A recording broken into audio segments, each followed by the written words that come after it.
తనకిష్టమైన వారినైనా పిలిచాడు. వారు ఆయన యొద్దకు వచ్చారు. వాళ్ళకి ఇచ్చిన అధికారం చూడండి. వారు తనతో కూడా ఉండనట్లును దెయ్యములను వెళ్ళగొట్టి అధికారం గలవారై సువార్తను ప్రకటించుటకును వారిని పంపవలనని ఆయన 12 మందిని నియమించెను. మొట్టమొదటి మాట చూడండి, వారు తనతో కూడా ఉండాలి. తర్వాత వారు పరిచర్య చేయాలి. వారిలో 12 మంది ఉన్నారు. వారి పేర్లు, పేతురని పేరు పెట్టబడిన సీమోను, 17వ వచనం, జెబెదయి కుమారుడు యాకోబు, అతని సహోదరుడు యోహాను, ఏమండి, మరి అలాగే ఆంద్రేయ, ఫిలిప్పు, 18వ వచనం, మార్క్స్ వార్త 3వ అధ్యాయం 18వ వచనం, 12 మంది అపొస్తలుల పేర్లు మనం చదువుకుంటూ ఉన్నాం. చూసారు అక్కడ? చూస్తారు ఒకసారి చూడండి. మార్క్స్ వార్త 3వ అధ్యాయం 18వ వచనం, ఆంద్రేయ, ఫిలిప్పు, బర్తులమయి, మత్తయి, తోమ, అల్ఫయి కుమారుడు యాకోబు, తదయి, కనానీయుడైన సీమోను, ఆయనను అప్పగించిన ఇస్కరియోతు యోధ అనువారు. చూసారు? ఈ 12 మందిని ఎందుకు ఏర్పాటు చేసుకున్నాడు ఆయన? ముఖ్యంగా వారు తనకిష్టమైన వారు కాబట్టి తనతో కూడా ఉండునట్లుగా ఆయన వారిని ఏర్పాటు చేసుకున్నాడు. తనతో కూడా ఉండునట్లుగా. అంత మాత్రమే కాదు, తన పనిలో వారు సహకరించేటట్టుగా వారిని ఆయన ఏర్పాటు చేసుకున్నాడు. కాబట్టి గమనిస్తే మరి మనం ఏం చేయాలి? మనం కూడా ప్రభుకు శిష్యులంగా ఉండాలి. ప్రభు మాట వినేవారిగా ఉండాలి. ప్రభు మాట వినేవారిగా ఉండాలి.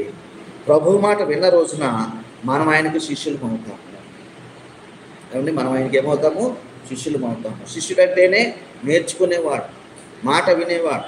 ఒక ప్రవచన పుస్తకంలో రాయబడింది, శిష్యునకు తగిన నోరు నాకు కలగజేయి. అంటే నేర్చుకునే నోరు, వినగలిగే చెవి శిష్యులకు ఉంటుంది. మనందరము ప్రభు దగ్గర నుంచి వినాలి సుమా. మనందరము ప్రభుతో మాట్లాడాలి సుమా. మనందరము ప్రభు వాక్యాన్ని పరిశీలించాలి సుమా. దేవుడు మనతో ఎట్లా మాట్లాడతాడంటే తన వాక్యం ద్వారా మాట్లాడుతున్నాడు. తన స్వరం ఇచ్చి మాట్లాడతాడు. దర్శనములో, కలలో మాట్లాడతాడు. ముఖ్యంగా ఇదిగో మన చేతిలో ఉన్న ఈ పరిశుద్ధ గ్రంథం ద్వారా ఆయన యొక్క సందేశము మనకు అందించబడుతూ ఉంటుంది. కాబట్టి ఒక శిష్యుడిగా ఉండటానికి మనము ప్రయత్నం చేసుకునేవాము. ఒక శిష్యుడిగా ఉండటానికి మనల్ని మనము ఏమండి మరి సిద్ధం చేసుకోవాలి. దేవుని స్వరము మనం వినటానికి ఆయన వాక్యాలే మనకు ఆధారముగా ఉంటుంది. ఆయన వాక్యాలు మనకి ఆధారముగా ఉంటుంది. మరి ప్రభుకి ఇష్టమైన వారిగా మనము ఉండవచ్చును. మరొక మాట చూడండి, కీర్తన 145వ కీర్తన ఉంది చూడండి. ఎవరి యందు ప్రభు ఆనందిస్తాడు, ఎవరిని దేవుడు ఇష్టపడతాడని మీరు చూసి నన్ను అడిగినట్లయితే ఇక్కడ ఒక మాట ఉన్నది చూడండి. అది కూడా మనం చదువుకోవచ్చు. అది ఏమంటాడంటే ఏమంటాడంటే తన కృప కొరకు వేడుకొని వారి యందు, అంటే 11వ వచనం, 147వ కీర్తన, 147వ కీర్తన చూడండి. చదవండి ఒకసారి, చదవండి. ఎవరైనా ఒకటి తీసి చదవండి. 147, 11వ వచనము, 10వ వచనం కూడా మీరు చదవచ్చు. 10 నుంచి 11 వచనం చదవండి ఎవరైనా. 147వ కీర్తన 10, 11 వచనం.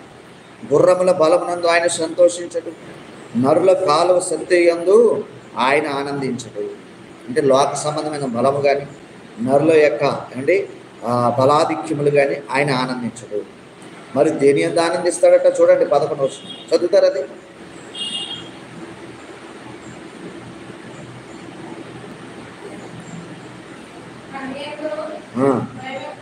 తన యందు భయభక్తులు గల వారి యందు,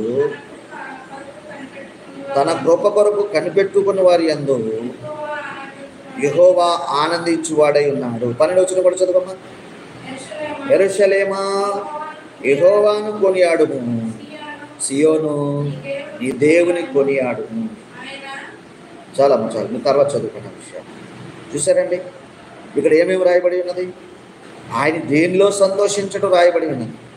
ఎవరి యందు ఆనందిస్తాడో రాయబడి ఉన్నది. ఆనందించే వారి లక్షణాలు, యెహోవాను కొనియాడతారు, దేవుణ్ణి కొనియాడతారు. అలా చేసినప్పుడు ఆయన చేసే పని ఏంటి? ఆయన నీ గుమ్మముల గడియలు బలపరిచి ఉన్నాడు. అంటే నీ ఇంటిని స్థిరపరుస్తూ ఉన్నాడు. నీ మధ్యను నీ పిల్లలను ఆశీర్వదించి ఉన్నాడు. ఎవరైతే ప్రభునందు ఆనందిస్తారో, ఎవరైతే ప్రభును కొనియాడతారో, ఎవరైతే ప్రభు కొరకు కనిపెట్టుకుని ఉంటారో, ముఖ్యంగా 11వ వచనంలో చెప్పినట్టుగా తన యందు భయభక్తులు గలవారి యందు, అయ్యో వినండి ఏమిటట, మనము దేవునికి భయపడవలను. ఏం చేయాలి? మనం దేవుడికి భయపడవలను. అంటే ఈ భయము గౌరవంతో కూడిన భయము అంతే తప్ప